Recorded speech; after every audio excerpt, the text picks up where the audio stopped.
Illum se nagħtu ħarsa lejn wieħed mill-ġganti tal-letteratura Maltija. Se nitkellmu fuq żewġ xogħlijiet prożaiċi tal-professur Oliver Friġġieri. Bniedem li kulħadd sema bih. Ħafna minna studjajna xogħlijietu fuq il-bankijiet tal-iskola. Kien poeta, kittieb, kritiku letterarju, edukatur, ħassieb u filosfu.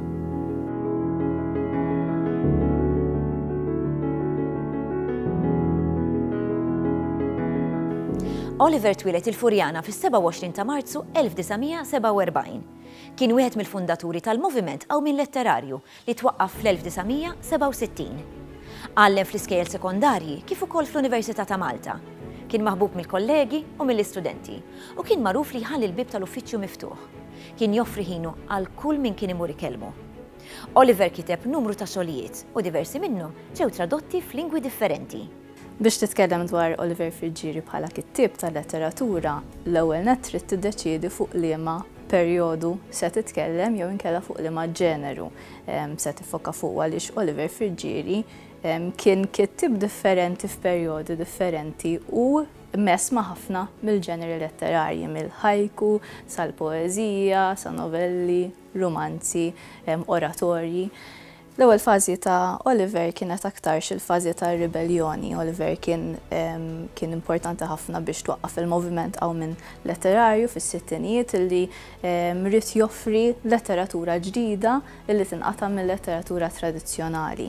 Mela letteratura illi titratta l-ansjetajiet il-ġodda tas-soċjetà illi sabet ruħha f'pajjiż indipendenti u li issa mill-indipendenza politika trid tasal għall-indipendenza intellettwali.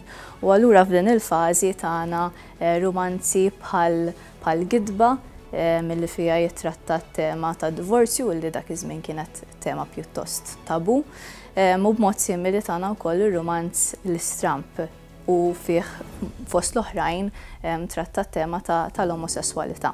It-tieni fażi tiegħu hija l-fażi ta' Oliver u l-impenn politiku tiegħu.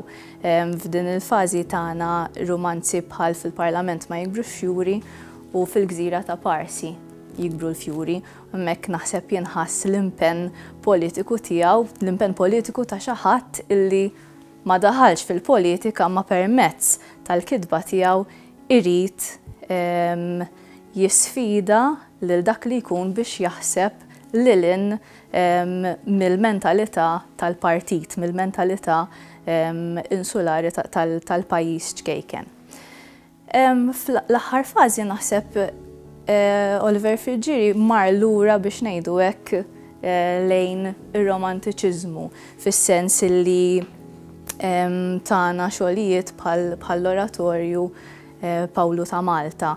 Il-valur fix-xogħlijiet letterarji ta' Oliver Friġġieri ma ġiex rikonoxxut biss lokalment imma anke barra minn Malta. Ħafna mill-kitbiet tiegħu ġew tradotti f'lingwi li hu stess kien jgħid li mhux kapaċi jaqra. Lilien mix-xogħlijiet letterarji li ġew tradotti f'lingwi barranin, Oliver Friġġieri kiteb ukoll xogħlijiet studji akademiċi dwar il-letteratura Maltija li ġew ippubblikati fl-Italja, ngħidu aħna b'Taljan. U allura kien strumentali biex ippoġġi l-letteratura Maltija f'qafas internazzjonali. Oliver kien jaħseb ħafna dwar is-soċjetà li kien qed jgħix fiha. Għex fi żminijiet imqalba f'Malta bħalma huma s-sittinijiet, is-sebgħinijiet u t-tmeninijiet.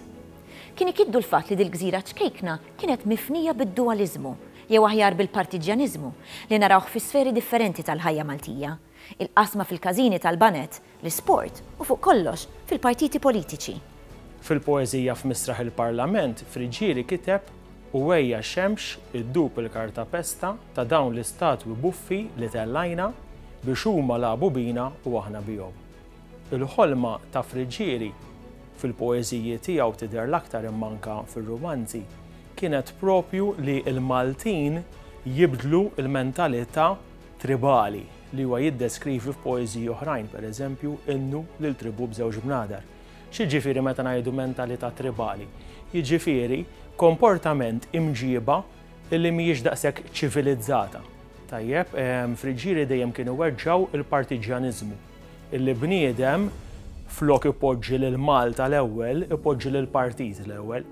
U propju bil-poeżija tiegħu prova jibdel din il-mentalità li l-Maltin jimmaturaw politikament kienet tista' tgħid il-ħolma tiegħu. Oliver dejjem saħaq li l-Maltin iridu jilħqu bilanċ. Oliver Frigieri kellu viżjoni pjuttost, anzi essenzjalment romantika tan-nazzjon Malti ta' Malta. Għalih Malta hija nazzjon wieħed, mela poplu, komunità waħda, u ma setax jaċċetta illi jkun hemm il-ġlied bejn l-aħwa li pajjiż ikun mifrut maqsum fi tnejn. Il-politika partiġjana li kienet il-marda tas-soċjetà. Kellu għal-qalbu l-għaqda u allura li kien għalih li lin mill-valuri fundamentali bħal ġustizzja u bħall-ugwaljanza, il-poplu jinsa id-differenzi, n-nies jinsew id-differenzi ta' bejnietom u jaħdmu għal-għan komuni. Wieħed mill-iktar xogħlijiet importanti fil-letteratura Maltija huwa r-romanz fil-Parlament ma jikbrux fjuri. Dan inkiteb fl-1986 u Frigieri jikkritika b'saħħa lill-istatu l-politiċi kif ukoll il-partiġjaniżmu tal-poplu Malti.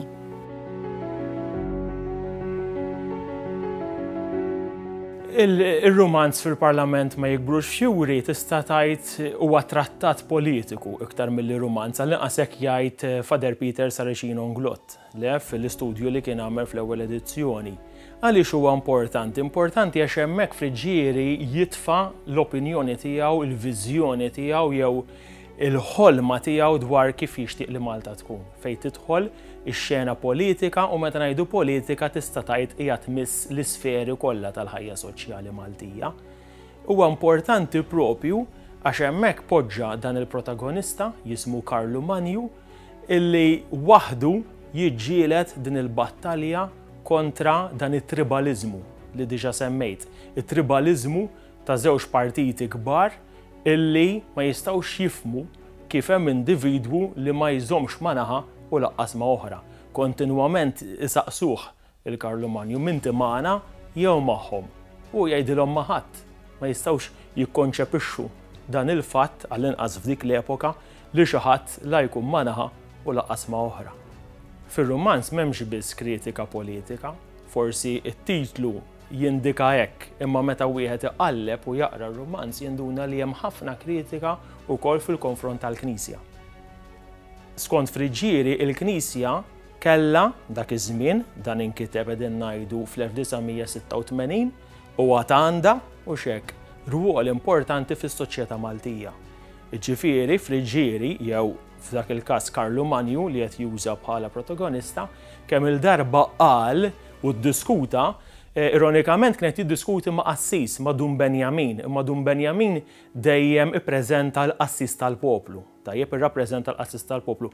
U miegħu ma' Dun Benjamin kien jgħidlu illi l-Knisja trid tiddefendi drittijiet taż-żgħir u mhux tal-kbir, trid taqbeż għall-fqir u mhux għas-senjur. Allura importanti ħafna din it-tema fir-romanz fil-Parlament ma jikbrux fjuri minkejja li ismu il-kelma Parlament forsi wieħed jaħseb illi hemmhekk Frigieri qed jitratta biss il-politika, il-kritika iva qiegħda hemm tal-politika imma hemm ukoll il-kritika fil-konfront tal-Knisja. Issa importanti li wieħed jifhem li din il-kritika mhijiex kritika li tkisser, kritika li tweġġa', kritika li trid teqret imma kritika li trid tibni. F'dan ir-romanz insibu l-karattru ta' Karlu Manju u l-kelb tiegħu ċerbru. Karlu Manju huwa l-protagonist ta' dan ir-romanz huwa deskritt bħala ċittadin kwalunkwe, mhuwa ħadd speċjali huwa l-bniedem komuni li għall-kuntrarju tal-membri l-oħra fis-soċjetà jirrealizza illi il-poplu huwa aljenat u l-ħtija ta' din l-aljenazzjoni hija tal-istituzzjonijiet. L-istituzzjoni ekklesjastika mela l-Knisja illi tala għajnejha quddiem l-inġustizzji għaliex taf x'qawwa għandha fuq il-poplu segwaċi tagħha u Karlu Manju kien sostni li l-politiċi qegħdin hemmhekk biex iservu liċ-ċittadini u mhux bil-maqlub. Mhux l-ewwel darba li Karlu Manju ħada kontra l-awtorità u xellef difru magħha għaliex kellu prinċipji sodi, kellu morali sodi u ma kienx lest li jmur kontrihom. Karlu Manju joffri kritika matura, mhux biss jikxef id-difetti tas-soċjetà imma jissuġġerixxi soluzzjonijiet. Ngħidu aħna lejn l-aħħar tar-rumanz jikteb ittra indirizzata lill-onorevoli biex tidher fil-gazzetta imma l-editur ma jkunx irid illi jidħol fl-inkwiet u allura ma jippubblikajhiex. U minflok Karlu Manju jibata lill-Parlament jibata l-Parlament u jiġi mixli biksur ta' privileġġ. Dan huwa episodju li ġie ispirat minn storja vera li ġrat lil ħabib ta' Oliver Friġġieri, Godfrey Grima. Ċerbru huwa il-kelb ta' Karlu Manju, huwa l-kumpann tiegħu. Ħafna drabi donnu l-kuxjenza ta' Karlu Manju stess li jitkellem miegħu innifsu jberraħ il-ħsibijiet tiegħu. Imma lil minn hekk kellu rispett kbir lejn il-kelb tiegħu għalih il-kelma sit kienet kelma muqżiża u ma rridx ikun is-sit tal-kelb għaliex għalih il-ħlejjaq kollha huma ugwali u għandhom jiġu trattati l-istess. F'episodju minnhom pereżempju xtaq idaħħal il-kelb fil-knisja ma l-kappillan ma rridux. U naħseb dan jirrifletti l-idea illi l-libertà hija valur ieħor importanti sewa l-Karlu Manju kif ukoll għal Oliver Friġġieri. Bħal f'ħafna mix-xogħlijiet letterarji ta' Friġġieri l-ismijiet tal-karattri wkoll għandhom ċertu importanza għaliex Karlu Manju huwa l-isem tal-imperatur tal-Medjuevu Charlemagne illi kien strumentali biex tingħaqad l-Ewropa tan-nofs mal-Ewropa tal-Punent u allura dan jirrifletti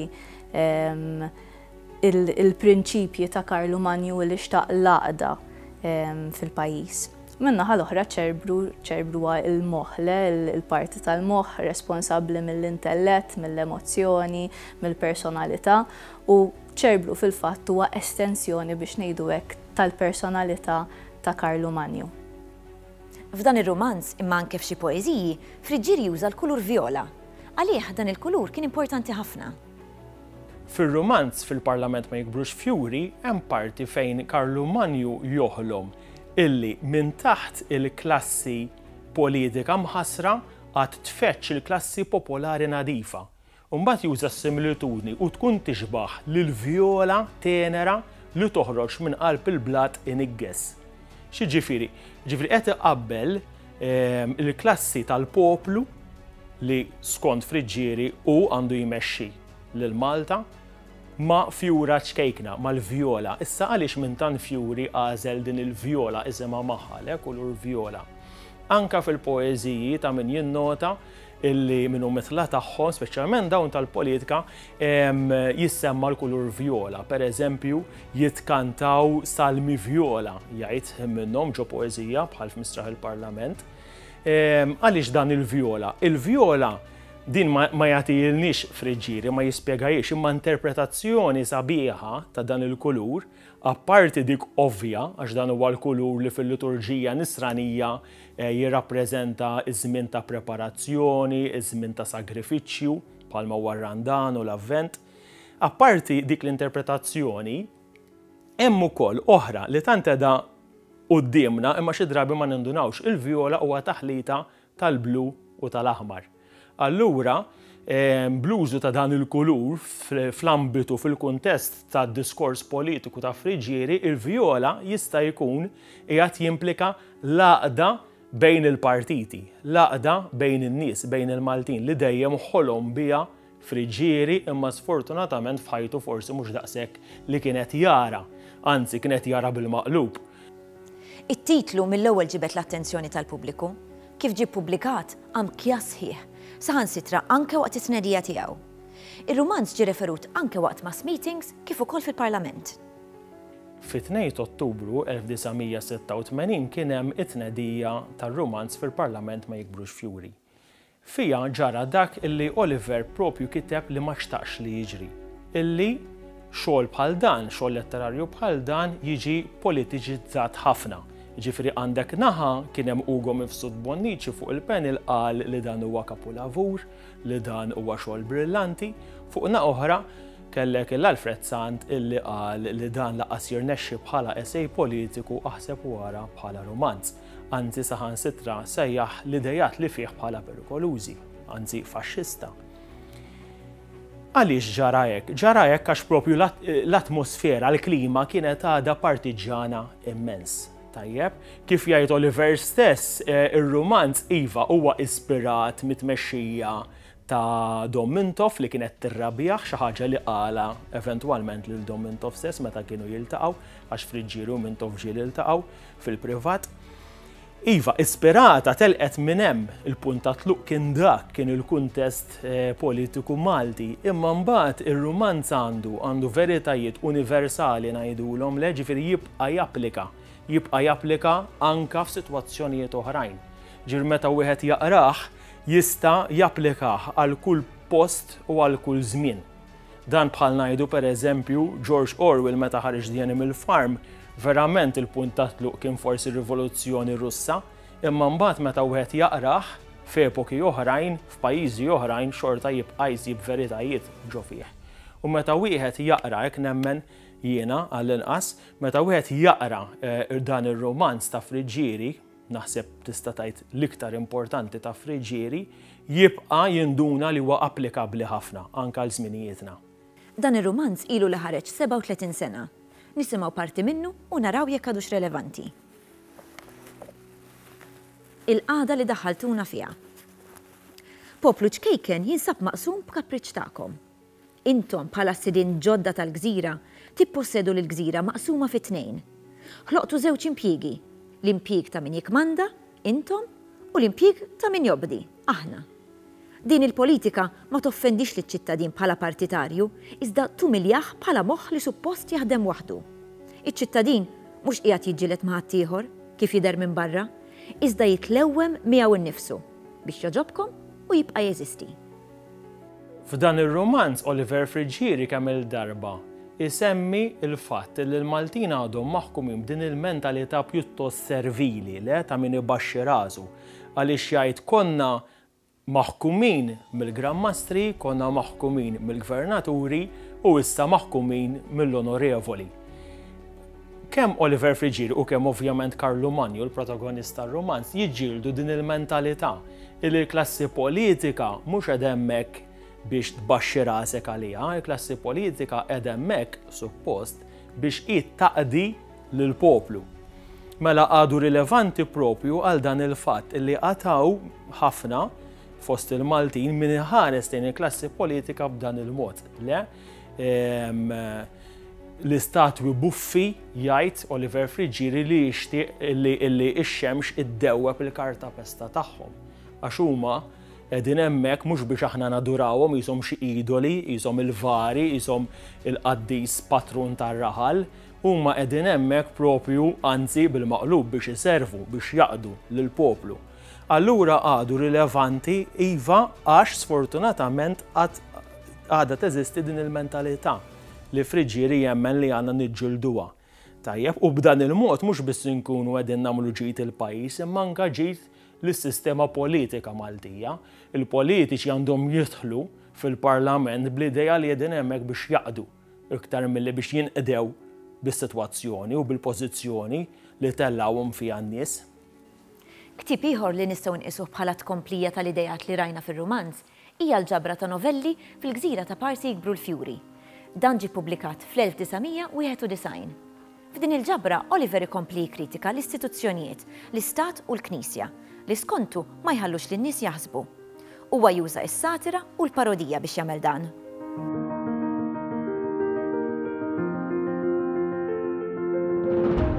Fil-gżira ta' Parsi Jikbru l-Fjuri huwa ktieb li fih jiġbor diversi novelli, diversi stejjer qosra li Oliver Friġġieri kiteb u tratta temi li diġà kien miss, li diġà kien tratta fir-romanz fil-Parlament ma' Jikbru l-Fjuri, xemm differenti. apparti li dawn huma stejjer individwali li jiġifieri tista' taqrom b'mod individwali waħedhom. Dawn huma stejjer fejn it-ton li juża Friġġieri huwa ton li ma jużax fil-letteratura tiegħu is-soltu. Juża t-ton satiriku. Tajjeb. Juża t-ton satiriku biex jerġa' iva jikkritika il-politika, jikkritika il-Knisja, jikkritika wkoll is-sitwazzjoni ambjentali ta' pajjiżna. Jiġifieri tema li sfortunatament għadha magħna llum pereżempju il-bini sfrenat illi jeqret il-kampanja Maltija. Pereżempju hemm storja minnhom fejn għandek bidwi li qiegħed jaħdem malqa li kienet proprjetà tal-Knisja imma mbagħad il-pirjol ma ħasebix darbtej biex din l-għalqa ħadielu ħalli mbagħad tinbena. Ġifri hemmhekk għandek dawn it-temi imdaħlin flimkien li kritika l-Knisja u t-tema ambjentali. F'din il-ġabra nsibu 32 novella. Ejja nisimgħu silta żgħira minn waħda minnhom bl-isem ta' Id-Dnub ta' Dun Pietru Pawl u naraw jekk dawn ukoll għadhomx relevanti għas-soċjetà tal-lum. Dun Pietru Pawl kien iġemma l-flus biex kull meta jkun temm jaqleb xi wieħed mill-kotba talla, jieħdu għand l-istampatur u jxandru għan-nies iż-żgħar. U Dun George kien iġi għall-nies injuranti tiegħu jieħdu kull ktieb f'idejhom u jaqrawh bir-reqqa. In-nies il-kbar baqgħu jaraw kollox mill-bogħod, jitbissmu u jemżu lil xulxin. Ta' min jinnota illi dawn in-novelli ħafna minnhom, kważi 60% minnhom huma kritika lill-Knisja. Ġifieri, forsi anke l-isem din id-darba jerġa' ma jindikax, Friġġieri li kellu għal qalbu tant il-Knisja Kattolika hawnhekk juża l-kitba satirika tiegħu biex jikkritika l-Knisja. Issa din it-tip ta' kritika għadha rilevanti? Skont Friġġieri il-Knisja għad għandha r-rwol anke ġifieri fl-aħħar snin ta' qabel miet kien propju jgħidu dan li għad għandha rwol soċjali li għadha laqqas skopritu. Tista' tkun leader, tista' tkun mexxejja tal-poplu, il-Knisja, f'sitwazzjoni fejn il-valuri qegħdin jiżvintaw, le? Ġifieri għandha rwol politiku f'ċertu sens il-Knisja. Ġifieri dawk is-60% tal-istejjer li qegħdin ngħidu għadhom rilevanti jekk wieħed jara rilevanza f'dan it-twemmin ta' Friġġieri.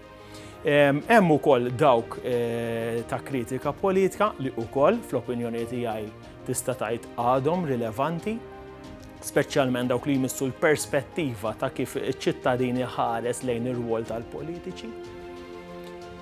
Imbagħad hemm stejjer li jindirizzaw temi partikolari. Pereżempju, waħda mill-aktar stejjer li lili impressjonatni hija propju l-aħħar storja, tajjeb, li jgħidlek il-mafja mhijiex ta' parsi. Ġifieri hawnhekk donnu kitba għall-futur din, tajjeb ġifieri fil-gżira ta' Parsi fejn kollox huwa ta' Parsi, fejn l-affarijiet nagħmluhom sbieħ minn barra minn taħt jistgħu jkunu mnawrin, hemm xi ħaġa waħda li mhijiex ta' Parsi, li hija l-mafja. Tajjeb ġifieri dawk in-nies li jaħdmu minn taħt għal ġid tagħhom biss imma b'detriment għal ġid komuni. U din naħseb hija twissija li Friġġieri mill-qabar hija jagħtina llum il-ġurnata u twissija ovvjament tasal għandna jekk aħna naqraw l-istejjer tiegħu. It-twissija hija propju li Malta għad għandha ħafna mart soċjali li trid tfiq minnhom propju anka waħda minnhom hija propju din li qed insemmi issa. Kif rajna dawn huma żewġ kotba biss mill-ħafna li tatna l-pinna ta' Oliver Friġġieri. Huwa importanti li nibqgħu naqraw dawn ix-xogħlijiet għaliex għalkemm inkitbu snin ilu nistgħu ngħidu li huma universali u rilevanti għaż-żmien tal-lum. Oliver Friġġieri miet nhar il-21 ta' Novembru 2020 u ingħata funeral statali fil-25 ta' Novembru. B'dan l-awtur tant importanti għall-istorja tal-letteratura Maltija wasalna fit-tmiem din is-sensiera ta' kitbiet minsija. Aħna nirringrazzjawkom tal-li bqajtu seguna minn ġimgħa l-oħra. Nistednukom biex tibqgħu taqraw u niltaqgħu dal-waqt.